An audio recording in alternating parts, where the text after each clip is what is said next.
Hey everybody, how you doing? Welcome to day 2 of the Sanibel Island Writers Conference, brought to you by Florida Gulf Coast University and produced by A Mighty Blaze. My name's Tom DeMarchi. I'm the co-director of the conference, and I'm here with my buddy Jason Illick. There we go. We're getting this. Back to you, Tom. Back to you. Wait. Yeah, you're over there. There we go. There we go. Okay. How you doing, man?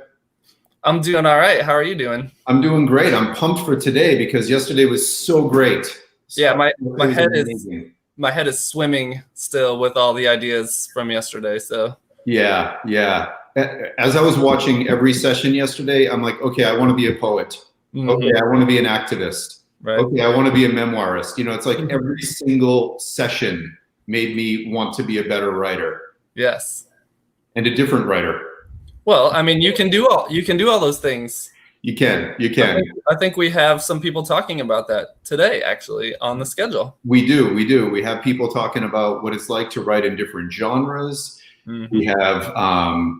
We have people, again, talking about poetry. We have people talking about creating literary community, which is one of our goals here at the Sanibel Island Writers Conference, is to create community.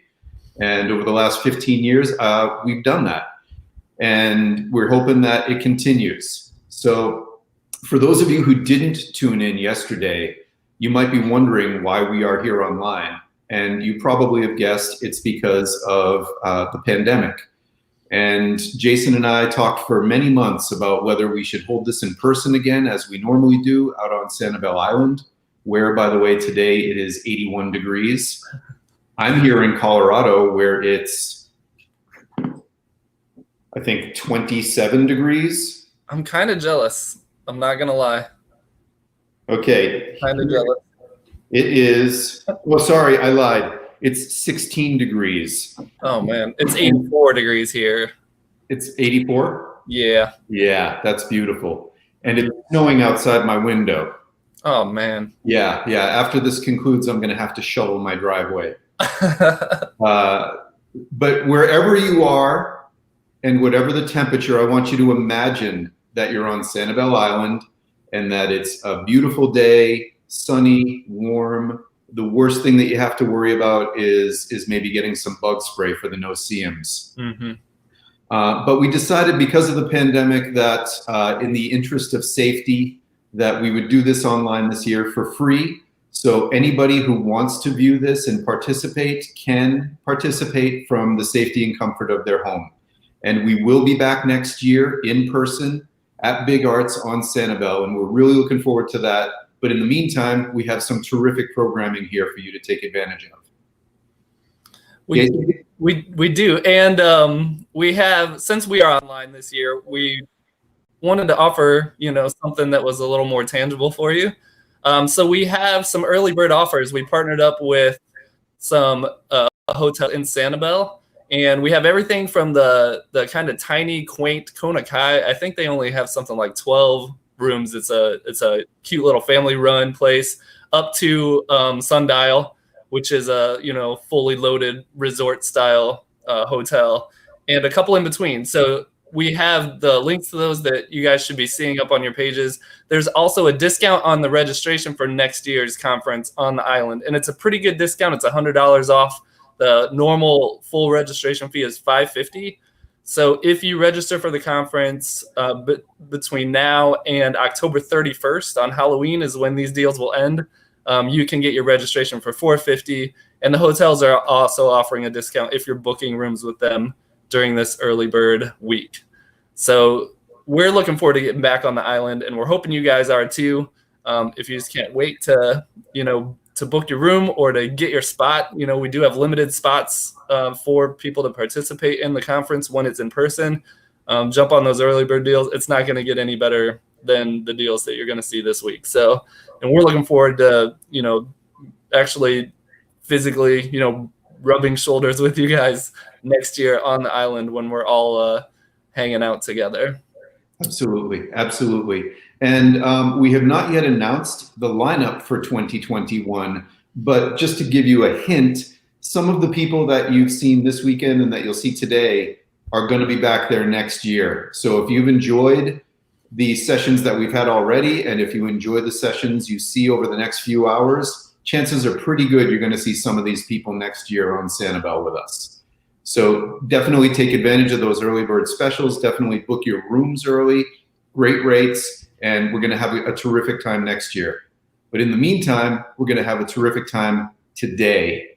And coming up right after Jason and I disappear from this screen, we have two terrific authors and teachers. We have Jenna Blum and Ron Maclean.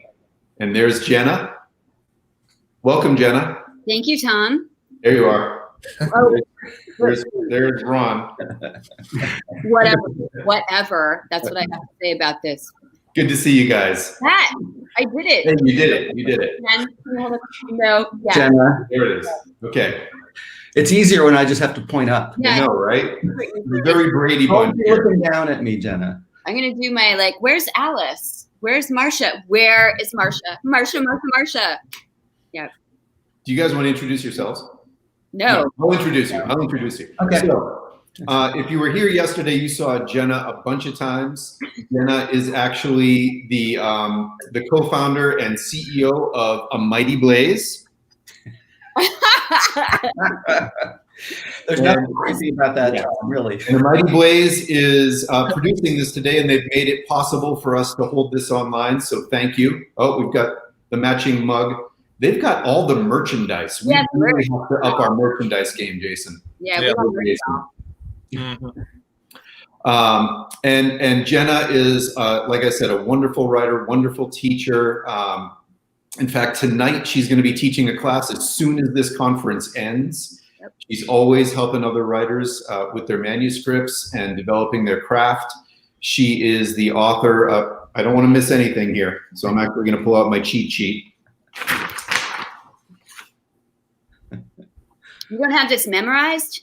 Well, I sort of have it memorized. Tattoo, maybe? I cannot, oh, here you are. A little soul crushing, isn't it, Jenna? It's like a A whole little bit insulting, I would say. Yeah. She is the best-selling author of 3 novels, including Those Who Save Us, which was the #1 book in Holland in 2011, The Storm Chasers, and most recently, The Lost Family. Okay. I don't know if any of these poses My mean. arm doing that, but yeah. Oh, okay, so that's her shelf. Okay. I was rolling with it all the time. I had no idea.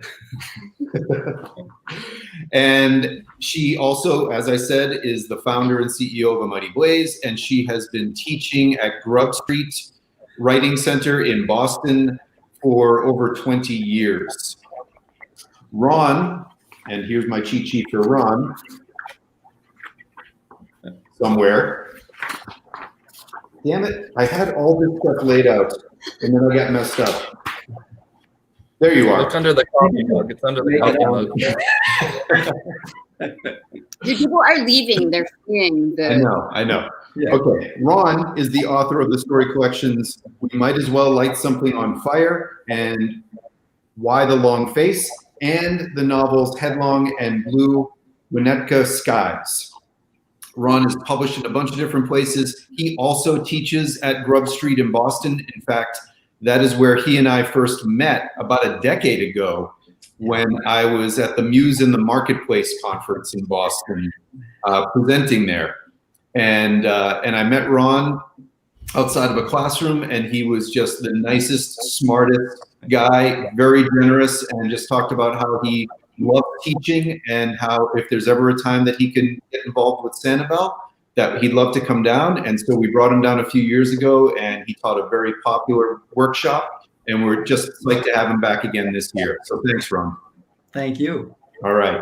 We're going to get out of the way now and let you guys talk about literary community. Thanks so much, and enjoy, everyone.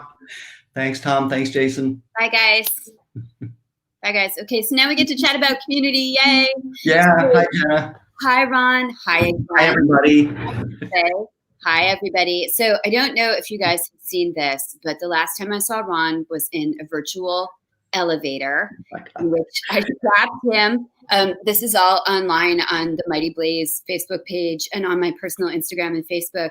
I wanted to do these insane promos for Sanibel called Elevator Pitch, because every aspiring writer knows what it's like to get into an elevator with a big deal writer. And every big deal writer knows what it's like to have an aspiring writer get in the elevator and be like, I have a book you should write, and can you read my book? And here it is. And I have 50 copies, and can you give it to your agent? And can you give it to your editor? And if not, I will hunt you down. I have your phone. I have your cat. I have your wife. So Ron was good. You have my wife? I forgot to mention that. Wow. Okay. In the well in my basement right now. So can you please give my book to your editor finally? So I was the fangirl, and Ron got in the elevator with me and was like super, super kind about it. And we had a great time. So go watch the promo. Ron, can you talk about Grub, like our favorite happy place, Grub? I can totally talk about our favorite happy place, Grub, Jenna. Grub Street, grubstreet.org is the happiest writing place on earth, in my opinion. It's now like, I don't know the exact things. I think it's the biggest writing center in the country.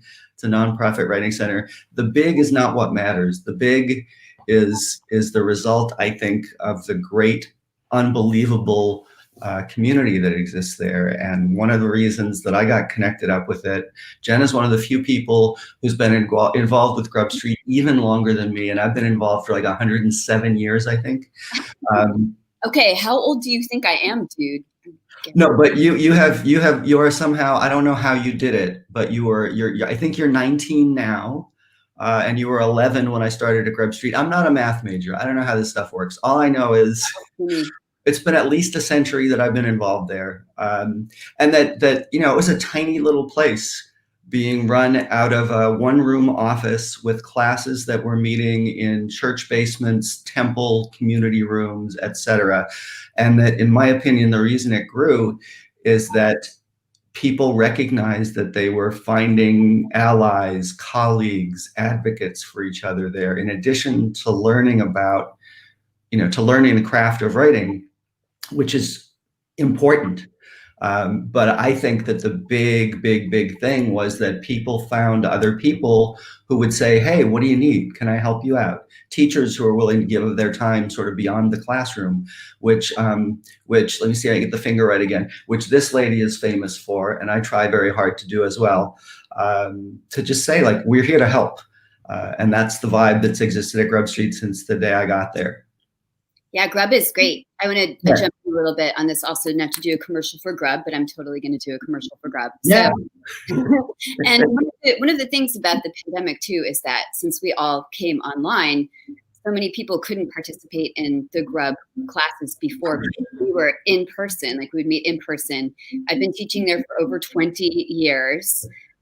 So I started when I was 11, and they let me in as a baby teacher and writer. But like literally, I got out of grad school, and the founder, Eve Bridberg, who's so great, gave me my first job out of grad school when Grub was one fiction class and one poetry class. And she and I were walking up and down the street handing out leaflets to people saying, would you like to take a fiction class or a poetry class?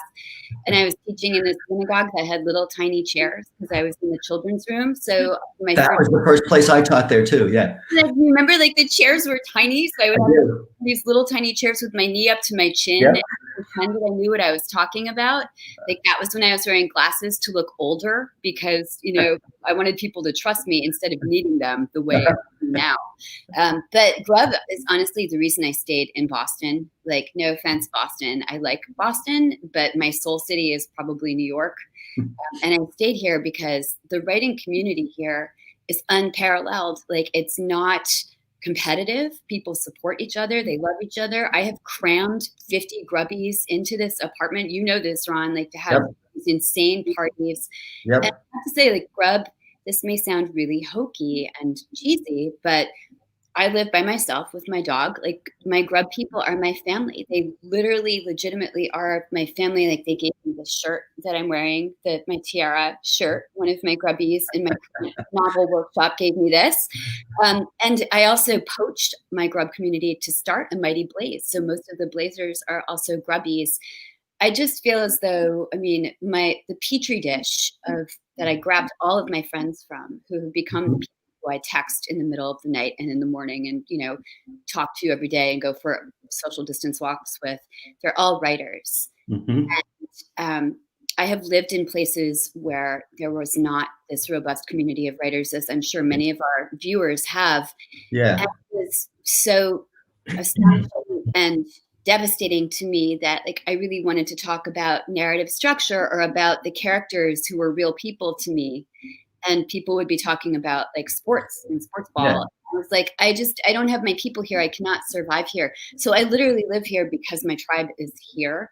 And I am gratified now that we can bring people to these centers of connection online, like Sanibel. Yeah, Same, right? Exactly. Yeah. Do you, remember the sort of early days of Grub, how we did this, how we got started doing this? I kind of do. I think, you touched on one of the words that sort of the touchstone for me, because I was also thinking about and getting ready for this. You and I could gush about Grub Street for a day and a half. And I feel like if there are people who live in a place where it's harder to connect, where there isn't an established literary community, and we hope for the day when we can see each other face to face again. I was thinking some about what are the things that have made that work, and you hit on the word, Jenna, of people don't look at each other as the competition. And I think that's so huge in thinking about creating literary community. As I know a few writers who are mostly kind of sad and angry, who look at other writers. Who is not a sad and angry writer? It's they're the competition. They're the people I'm competing against. And I was kind of in that mode really early in my 20s when I felt I have to jockey for position against everybody else. And I don't know what it was that turned the corner for me, but I started to realize these are my colleagues and friends. And it's just such a better, even if it didn't, produce results, which I think it does, it's such a better way to live, to look at the people who are in the same field as you as colleagues and friends and say look around. How can I be helpful to others? How can I encourage people rather than looking at them as, I'm going to hoard all my ideas and opportunities, to just look for no, we're all in this together. How can I share? Who can I share with? Who can I help? Right. And it's good for your karma. So if you're working about your karma, as we all should be, it's good to help other people. When I started to have some traction as an author, I felt guilty about it. I'm a Norwegian Lutheran Jewish girl, and so I have, guilt from both of my parents, Lutheran guilt and Jewish guilt. Absolutely. Right. So I thought, how am I going to, avoid an air conditioner falling on my head or something because I had a book published? And I thought, well, I can help other people and pay it forward. And we all know writing is a hard profession. It's a lonely profession. I feel as though, how many of you out there feel like you're crazy because you believe in these people who are walking around in your head, and that's all you want to talk about, you're in love with them, the way you'd be in love with an actual person. And nobody gets that except other writers, I feel like. So finding those people who can ask about your fictional people as though they're, real people in the next room, so important. And also it's great to be able to help other writers just for its own sake. And it helps me sleep at night, honestly. Yeah. No, me too. And I also, as I was thinking about this, I was thinking if I were in a place where there wasn't community naturally, what would I do? And, I know that, for those of you who don't know Jenna, she's not much of an introvert. And for people who don't know me, I am also not much of an introvert, but I hear through the grapevine that a lot of writers are. And I think one of the things I've realized through Grub Street, through communities like Sanibel, is you have to put yourself out there a little bit and make yourself available a little bit, even if you're scared by it. And I think to those people, I just want to say it is so worth doing, and it's not scary. And if you can make a teeny bit of an effort, it will be rewarded just, tenfold, 100-fold. Because I think most writers I know are looking for that and hungry to talk to each other, hungry to have other people say, yes, I make people up and they live in my head too. Yes, totally. I heard a really interesting definition of introversion once, which is that, you're an introvert if you recharge by being by yourself, and you're an extrovert if you recharge by being other people. By that definition, I'm definitely an introvert. Like, I need my alone time. Yep. When I jump off, this evening after Sanibel and my classes, I'm going to be sitting in my Spanx with a big pizza, recharging, reading a book. Like, that's what I do to recharge. But I love being among people. That's important. I think we're getting some questions, which is amazing. So you guys, please sending your questions to us. I get this all the time. Like, you're lucky enough to live in Boston, you can live in Florida, and be in Sanibel. Where do I even start looking for my people? And I will give a short answer to that in as much as I'm capable of that. And then Ron, you speak more knowledgeably. But I would tell people, first of all, we can all go online now because everything is virtual, right? So you can look up Grub, which is grubstreet.org, and take any of the classes. They have day-long classes, 3-hour classes, 6-hour classes, 10-week classes, which is what I'm teaching right now in the novel workshop. Or I often tell people, if you live near a town where there is a college or university, to go to that college's chat board and see if you can find people who are writing whatever it is you're interested in writing. It doesn't have to be like, the great American novel. It can be you want to do screenplay, you want to do poetry, you want to do whatever, and just make some inroads with those people.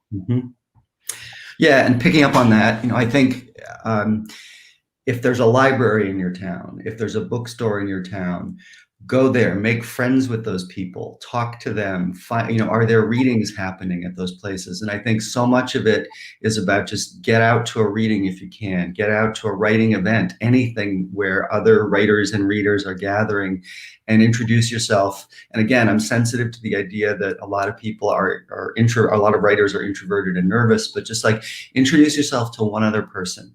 Even just trade email addresses to say, and like the thing for me is also like lead with sort of what you're willing to do rather than what you're looking for. So like introduce yourself to somebody and say, hey, if you need somebody to read a manuscript, a short manuscript, can we trade manuscripts? And Jenna and I made fun of that in the elevator thing, but it's also real when especially when you're getting started, just to say like, I'd be willing to read something of someone's if they'd read something of mine. Do you want to trade? Is a great way to start introducing yourself. But so I think, bookstores, libraries, places where readers and writers gather, go to these things and just introduce yourself to one person. I love that. I'm honestly scared of introducing myself to people. I have like this great phobia about it still that comes from being like a shy little kid. I know nobody believes this now when I tell them that, but I was a shy child. Same here, Jenna. Yeah. And I still have to overcome that initial, like once I meet somebody, I am, they're asking me to shut up. But at first, before I've sort of made that first contact, I'm scared. Like, how do you even do that? Right. I mean, the persona I had in the elevator where I'm like, hi, are you a writer? That's actually me. That wasn't like my scary elevator fangirl persona. When I'm in real life, if I have to be at a place where I know nobody at a reading or whatever, I'm like, I don't know how to vault over this initial conversation. It was when my dad used to tell me, like, Jen, you just have to make friends, just to say, hi, I'm Jen. And I'm like, no, stupid. Like, who does that? But one other thing I want to say to those of you, and I see a great question from Emily. Thank you. One other thing I want to say to you guys who are in areas where there aren't things readily available, like a library to go to or a university. I have a house in very rural Minnesota where there are not a lot of writers. There is a library, but like I'm the only writer who goes to the library and the rest are readers, which is great. I would say get on Twitter, honestly. Yeah. And I'm sorry to say that because I don't want to siphon away writing time from people. And Twitter is also the land of snark, indignation, and hideousness. But there is a great water cooler community on Twitter of other writers. And all you have to do is hashtag it, right? So hashtag writing community, hashtag, writers supporting other writers. Same thing on Instagram. And you can to connect with. And find your Facebook groups.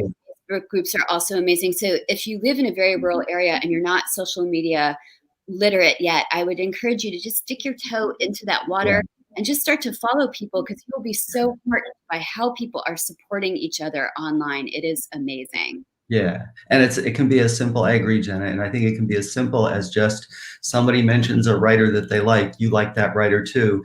just say that. You don't have to be sort of crazy witty and, and come up with some super pithy comment. It's just easy, connections can start there. Yes, it's so much easier for me than doing that in person, to tell you the truth. Like, it's so much easier for me to see on Twitter, like somebody saying, I'm having a terrible time with my manuscript right now. My character's not behaving the way I want her to. Or I drank too much coffee and I'm like speeding out of my mind, but I just wrote 482 pages. Like, those are things we can all relate to. So if you feel comfortable in person, and nobody can do it right now in person anyway, then get online and be like, hi, I also just wrote 482. So Jenna, I saw a question from Emily, I think, about what are the long-term benefits of being in the writing community. Grab it. Do you mind if I jump over there? Get it. Because I feel like that's, thanks, Emily, and thanks, Margaret, for putting that up. The long-term benefits, we've hit on them a little bit, but just I think you start out basically just saying hi and, oh my goodness, somebody else loves reading and writing. I'm so grateful. But over time, I think that just becomes the kinds of things we've touched on. Like, I've got a lot of people I can reach out to say, I've had a shitty day writing. I've had a shitty week writing. I spent 6 hours, and I did this one day this week. I spent, in this case, it was 4 hours staring at my computer screen thinking, I will never have another thought as long as I live. And these sentences on this page in front of me are crap. And I could reach out to friends, and did. In this case, I reached out to a Facebook group I'm part of, and to a few friends individually that I knew would hear that. And it was great, because there's no advice you can, I wasn't looking for advice. I was just looking for, like, I understand. Yep. And, people that I knew well poked back and were just like, yeah, that sucks, Ron. It's never happened to me, in a lovely sarcastic voice that I could realize means, yeah, it happens all the time. Right. So things like that, I think, are huge. And, but also, things like most of the people, I have a formal writing group, but I also share my work with other individuals. And a lot of those individuals are people I've met through my writing communities over the years. And we've realized we have an affinity with each other. And I may not know them well, like as humans, but I know that we write similarly.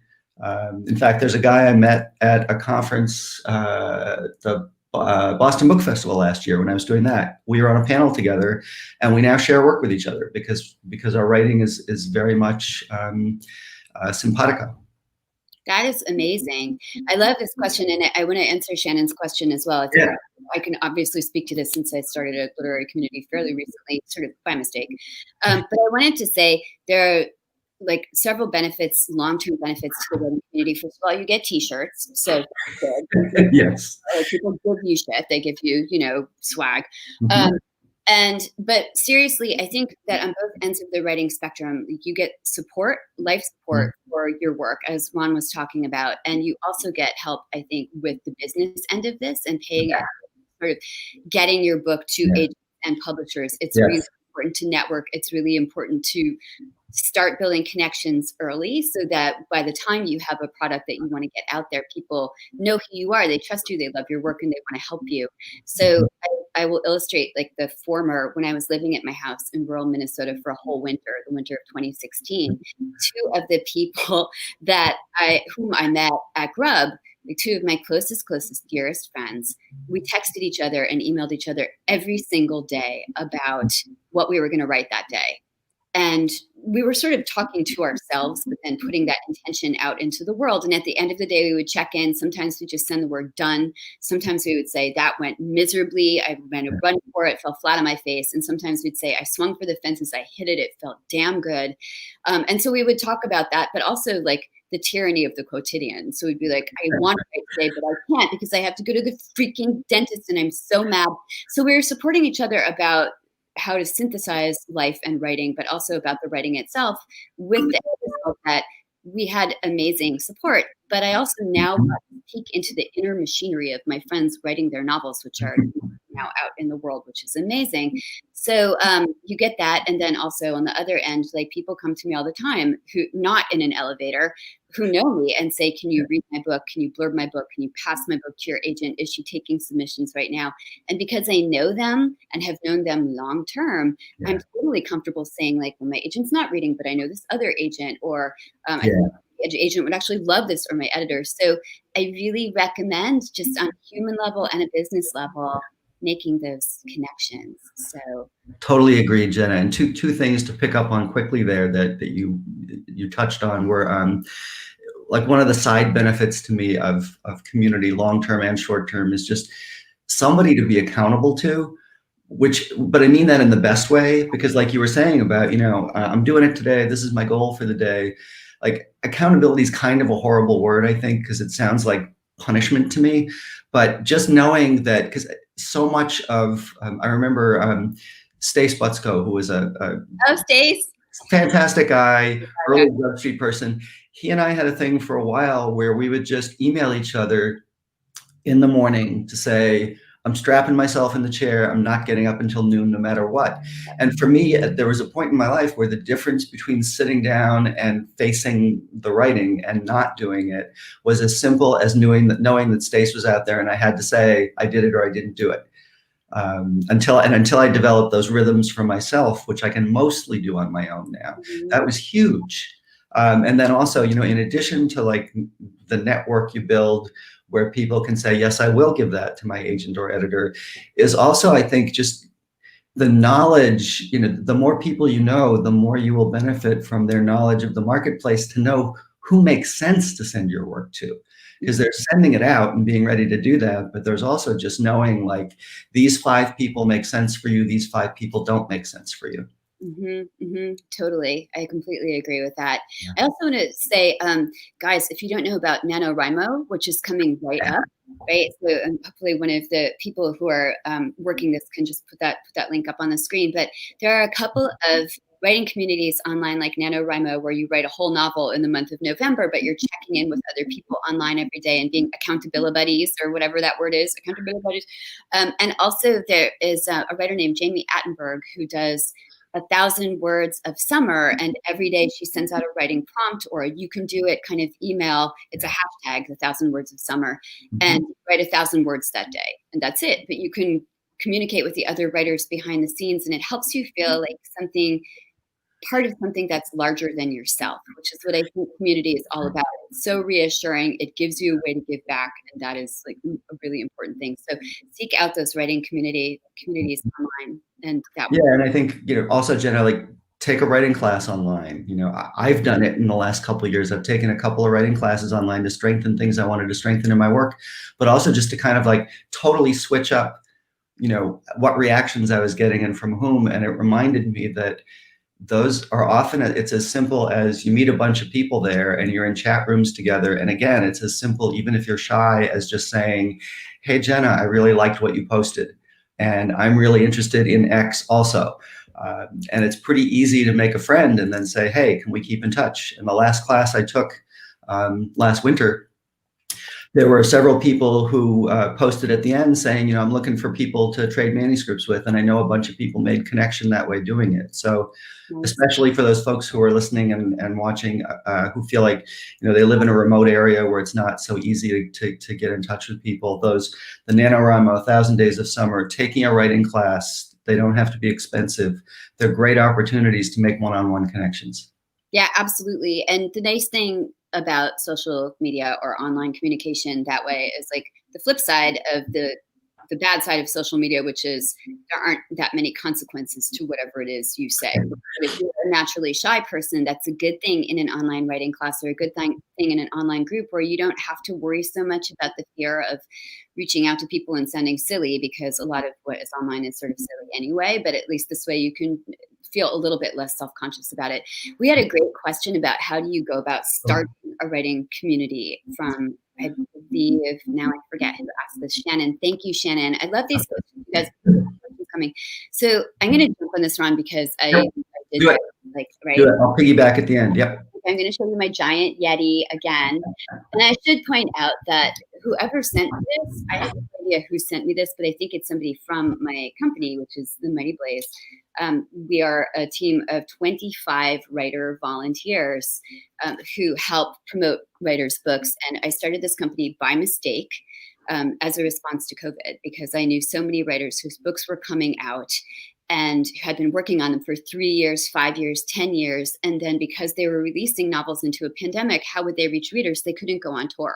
And it was such a heartbreak because the writers had been like, they had chosen their outfits. They had like Hershey's Kisses to throw out to their audiences. They were so looking forward to connecting with readers after like 10 years of being imprisoned in a freaking basement writing a book. They finally come out and meet real people who know their imaginary people. So seeing this, I quickly went to Caroline Leavitt, is another author, and she's a New York Times bestselling author, actually, and her new book is With or Without You, and you should all buy it. So anyway, and I suspect Caroline sent me this Yeti. I think that is who did it, but I know one of the Blazers probably did it. Anyway, I went to her and I said, Caroline, I know you're doing a blog tour thing for writers who are publishing now. Can we fuse forces together and start this thing called a Mighty Blaze? Like maybe if we put our forces together, like a Mighty Blaze that draws all the readers to us every Tuesday online and see all the new books that are coming out. And she's like, yes, Jenna, I'd love to, because she's Caroline and she's great. So what I did, and this is what I would advise you do, is put up a Facebook page. Like I literally threw up, like, bleh! I just threw up this Facebook page that morning, reached out to another author, Whitney Scherer, who's our graphic designer for The Blaze and a novelist, who wrote a book called Age of Light, which is chef kiss. I was just about to plug the Age of Light. Yeah, Age of Light is amazing. First fiction, but like had the best reception in the universe, rightfully so. And I said, Whitney, can you make a Blaze graphic for us? I'm just going to like start a Facebook page, Twitter page, Instagram page, just for the Blaze, and we'll see what happens. And within a week, we had hundreds of writers coming to us saying, can you please help me get my book out into the world? I was so surprised and gratified. Like most of the days I was sitting where I am now, but like in my underwear, no makeup, having not eaten, like, emailing writers about their books and figuring out ways to put those books up online. So I think, again, like online is a great tool for you to use to find like-minded people. And if you are lucky enough to move into real life in a socially distanced way for now, but in a less distant way after the pandemic, because that will happen, you can always go to like hashtag North Dakota writers or hashtag Fargo writers or hashtag, Alabama writers, and find your people so that you can start those communities where you are. Social media is clever that way. And again, I think, on the really like micro level of starting out with something like that, I think Shannon's question, you mentioned, like starting a workshop, starting a book group, that, the online stuff, but also like as simple as, and I did this when I lived in Los Angeles for a while and didn't know any writers. And I literally went to the 3 good literary bookstores in town at that point and posted something on their community board that said, I'm looking for, at the time I was really interested in getting a reading group of people who are reading detective novels and writing detective novels. And I posted something and put my, email address there and got to know a few people. So I think it does require putting yourself out there a little bit, but the rewards are pretty great, I think. And so just, let it be known, libraries, bookstores, that you're doing something like this, online, ways of doing it, hashtags on Twitter, reach out online to, again, local bookstores are just fantastic this way. And they're hungry to make these connections for people as well and to help. So I think using them in libraries as a resource is a huge help of a way to do it, Shannon and others. Yes, totally agree with that. My dad always used to say to me, Jen, if you don't know something, go to a bookstore. Yeah. And I always remember that. So I go to bookstores now as much in person, obviously, but I would definitely use them as a resource. And guys, don't forget to, as much as you can, buy books from your local indies right now, because they're really hurting. And so you can go to them and buy books and then ask them, can you set up a book group for me? So yeah. See the question there, Jenna, from Keyshawn? I did, and then Mark took up. Mark is the one who gave me this t-shirt. Yes. I hope you noticed this, Mark, that I am wearing this. So Mark is in my novel workshop, he's one of the structuralists that, we butt heads on all the time about structure. And he also is my VP on The Blaze. So the writing community that I built, again, is like my friend and family. So Keyshawn's question is great. Whose critique do you cherish more? Cherish or critique? I don't know about the verb there exactly. Family and friends or established editors and writers? What an amazing question. Thank you. I'm diving in there, Jenna. Dive. for me, it's kind of, it sounds like such a weaselly answer, but it's kind of yes. I think there's a way. Family is problematic for me, so I don't know that I cherish family critique, but friends who know my work. So I guess writer friends who know my work, and who value the kind of work I do. I really cherish those critiques, because then I feel like, and I'm thinking of some in particular, if they really know what I do and what I want to do, those are incredibly meaningful to me, because when I'm working on a draft, I don't know if it is, I can know that it sounds like me, but I can't know if it's any good or not. And so from them, I feel like I get this sound, and like literally people said, this sounds like a Ron story. It's starting to feel like a Ron story. And then I go like, okay, I'm going to take that as a good thing. And then, but also, established writers and editors, obviously that's lovely when that happens. But I will say, I guess, I think the friends who know my work I really cherish those critiques. And I just got a story through the gauntlet of my last friends who look at something before it's ready to be published. And just on Wednesday, I had a phone call with that last friend who was like, this one's ready. She literally had there's 3 words that are a problem. One of them was the word morsel. Why is that a problem? In context, it was a problem. Oh. She said it sounded creepy in context, and I was like, yeah, and I'm not really going for creepy there. So, okay. You didn't use the word moist. I did not use the word moist. No, my daughter would have my head if I ever used the word moist. Yeah, everybody would have. What about you, Jenna? Which critiques do you cherish most? Yeah, my answer is also yes. I think I have different stages that I show work to for people. I have my friend family group from Grub. And I think actually I can speak to this because this week I had this conversation with Mark, the guy who gave me the t-shirt, who does so much for the Blaze, so much for our writing group. He's one of the people who has my latest book, my latest manuscript, which is a memoir about my old black lab. It hasn't been released yet, but it's in that final stage of being edited. And this is sort of like a tricky thing. I gave Mark the memoir. I also gave Jane Roper, another writer we work with, the memoir, which she calls the memoir, because that's how you should always say it when you're writing a memoir. You should be, it's my memoir that I'm writing about moi. And she gave me comments on it, and Mark is going to give me comments on it. But I said, can you guys hold comments just for now? Because I'm also going to get comments from my agent and from my editor. And I want to synthesize your comments with theirs, because I don't want your excellent commentary to prompt me to start writing something, and then I'm going in a direction, like a professional direction, that my agent and editor have not required, or that might be counter to what they're saying. So I have that sort of unusual intersection between friend commentary, which I value so highly, and then professional level commentary. I mean, my friends are professional level, but like what my agent and editor say is going to drive this car, basically. So I have to do what they say a little bit.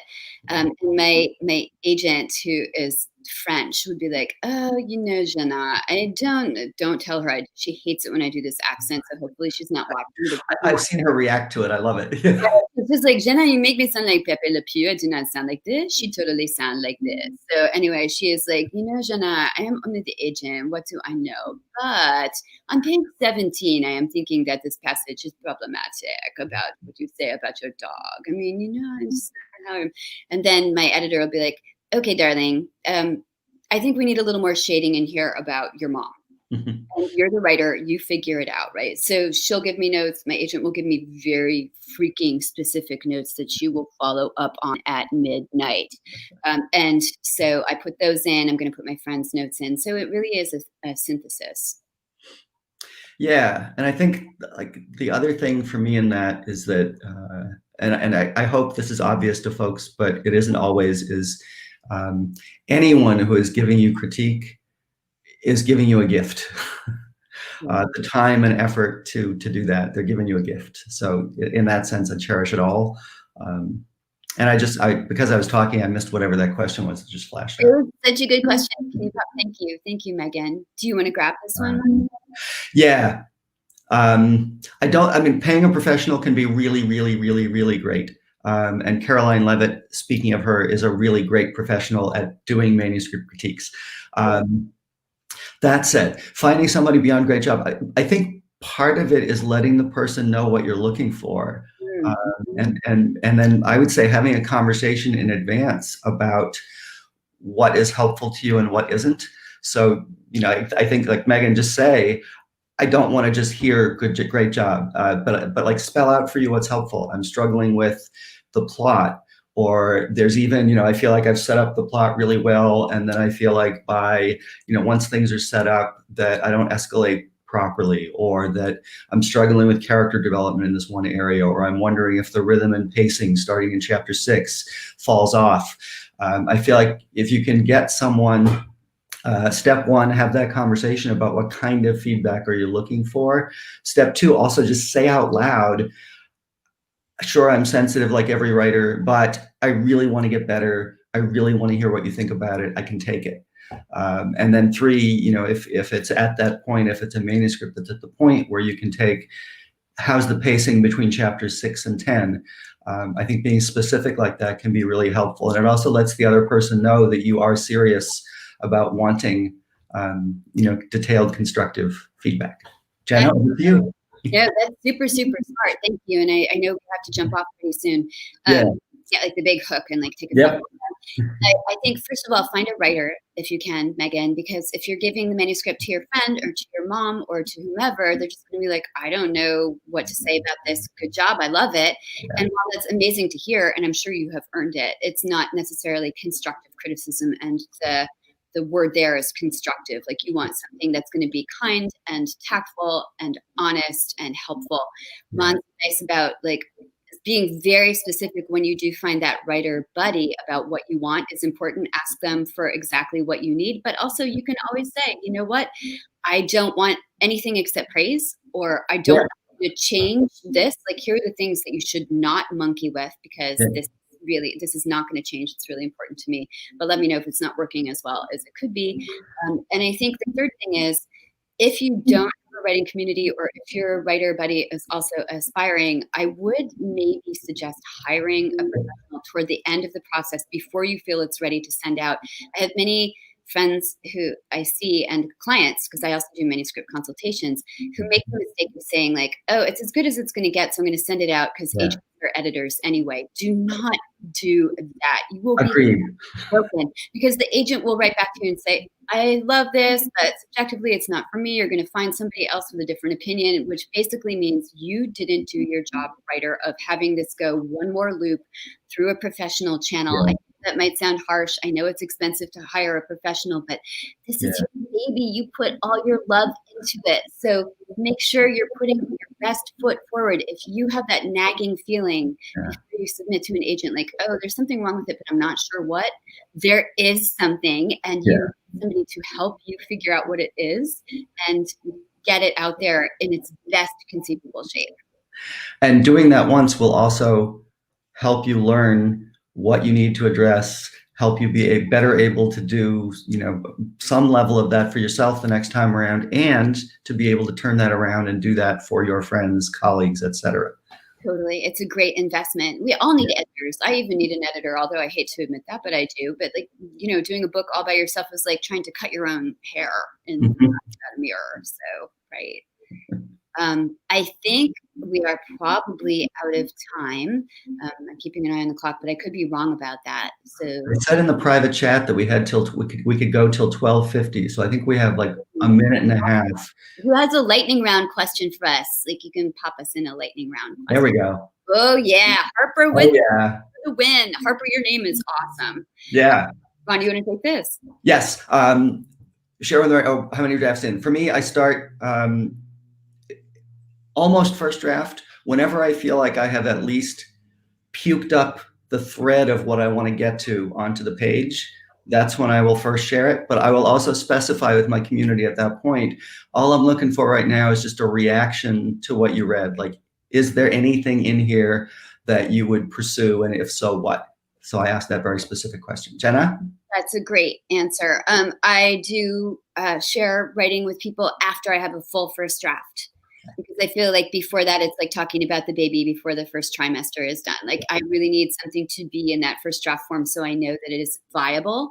And then I share it. And I am not afraid to say to people, I just want you to tell me how genius it is, because I need encouragement to keep going. This is hard, you guys, right? Like this is the whole point of community. Writing is magic. And it's hard. So find your people. And by the way, I should say before we jump off, like if you have any confusion about this or any questions about this, find Ron online, find me online. Yeah, absolutely. We will hook you up, man. Absolutely, yes, absolutely.